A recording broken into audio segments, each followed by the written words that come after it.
Ma'am, big bike mo yan, ma'am? Oo, sir. Grabe, sobrang pogi. Ilang cc yan, ma'am? 800. 800? Yun yung ano, no, Doc 790. Ayun nga. Grabe, sobrang angas. Kasi ma'am, parang hindi bagay sa'yo, ma'am. Grabe ka Hindi naman, nga. bakit mo sinabing di bagay sa akin itong bike ko? Hindi nga seryoso, ma'am, kasi ang laki ng big bike na yan. Eh, parang malaki para sa'yo. Baka mamaya ma-accidente ka Kaya niyan. ko nga ito, sakyan eh. Kaya mo, ma'am? Oo naman. Sige nga, ma'am, sakay mo nga, ma'am. Tinan ko nga, ma'am. Sakay mo nga. Ito, akin to eh. Sige nga, ma'am. Oo. Oh. Uy, naku. Ay, ma-aksidente ka pa, ma'am. Di mo abot, ma'am. Yun, layo. Abot kasi naman. Sige nga, sakay ka ng dalawang paa, ma'am. Sige nga. Oh. Ah, ma'am. Wag mo na, ma'am. Ma-aksidente ka niyan, ma'am. Grabe ka naman. Hindi bagay sa iyo yung big bike na yan, ma'am. Kung ako sa iyo, ma'am, wag ka na mag-big bike ng ganyan, ma'am. Grabe ka naman sa akin. Matagal ko na nga tong bike eh. Hindi pa ako na-aksidente dito. Hindi, ma'am, ako ang concern lang sa iyo, ma'am. Kasi ma'am, mas bagay talaga sa iyo, ma'am. Ito yung kagaya ng gamit ko, ma'am. Ito, ma'am. Oh. Yadea Rubin, ma'am. Ayun, oh. Mga ganyan yung bagay sa iyo, Parang ma'am. lugi naman ako dyan. Ano ba yan? Motor ba yan? E-bike, ma'am. Yan, e-bike yan, ma'am. E-bike Actually. yan? Oh, ma'am. Ano yun, ma'am? Waterproof na e-bike yan, ma'am.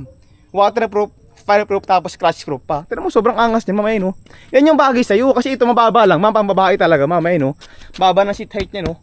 Kayang-kaya lang. Tinan mo ko. Oh. Talagang basic na basic. Sobrang gaan niya. Kasi sa iyo, ang laki niyan, eh. Sakay ka nga ulit, ma'am. Tinan ko nga. Nagmamotor din kasi talaga ako. Kaya, unang kita ko pa lang sa iyo, sabi ko, ay, ma'am, baka ma-aksidente si ma'am. Sige nga, idikit mo nga yung paa mo sa sayig, yung isang paa, ma'am. Oh, hindi mo abot! Eh kasi nakatagilid. Hindi mo abot, ma'am. Nako, ma'am, delikado, mabigat yan, ma'am. Gusto mo, ma'am, ganito na lang, ma'am. Kasi ako, concern lang naman ako, ma'am, bilang isang rider. Tagal na rin ako nagmamotor. Swap na lang tayo, ma'am. Ma'am, Yadea yung akin. Ma'am, Yadea e-bike yan. Waterproof, fireproof, scratchproof yan, ma'am. Ayan, ma'am, oh, may auto charge pa yan. Nag-start charging yan kapag nag-pre-wheel yung gulo niya pag downhill ka. Try mo sa akin, ma'am. Try mo. Hanggang ilang kilometer ba tinatakbo niya? Tumatakbo ng 55 kilometers yan, ma'am. Tapos full charge niyan hanggang 80 to 90 kilometers. Sobrang laki nung kahit magbalikan ka ng Manila. Wala kang problemahin. Wala pa yung rehistro.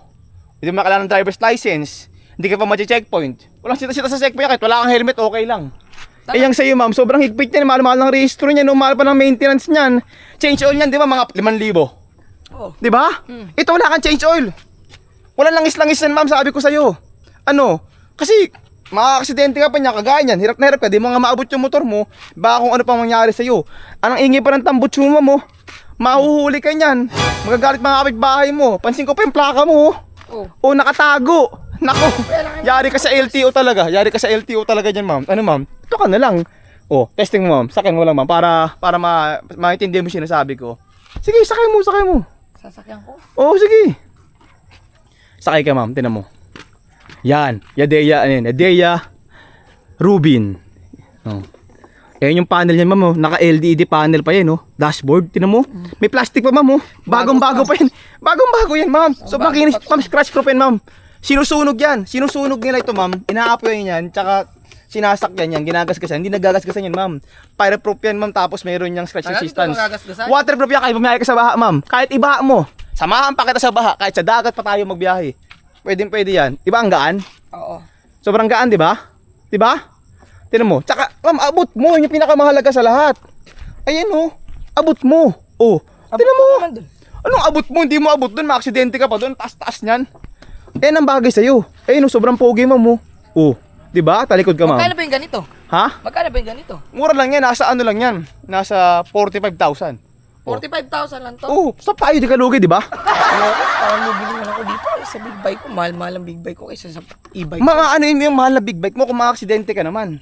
Minsan kasi may mga bagay na kahit gustuin mo, hindi talaga siya para sa'yo. Para pag-ibig lang yan, eh. Grabe ka na. Oh, gusto mo yun. May pambili ka nun, nakabili ka nga. Hindi naman bagay sa'yo, ma-aksidente ka pa. Diyan ka, ma'am. Aanim yung halaga. Lugi ka nga sa shop natin. Ma-aksidente ka naman. Yan ka na lang, ma'am. Eh, paano yung mga servicing nito? Ha? Lifetime free service yan, ma'am. Lifetime free service yan. Lifetime free service, 2 years warranty pa yan. Bagong-bago pa yun. Wala Paano ka yung kasi battery nito? Ha? Ang battery nito? 5 to 6 years battery niyan. Tagal malobat yan sobra. Talaga? Oh, high-tech yan. Advanced na e-bike yan, ma'am. Tinan mo naman, oh. Eh, nakalagay po, SR Racing. Okay niya, no? Naka-disc brake pa harap niyan. Oh. Ano? Testing mo, sige, para malaman mo. Sobrang lakas ng hatak niyan. Dalawa riding modes yan, ma'am. Merong riding mode 1, riding mode 2. Okay, ganun mo lang dito, oh. Oh, magiging number 2 siya. Oh, sige, testing mo, sige.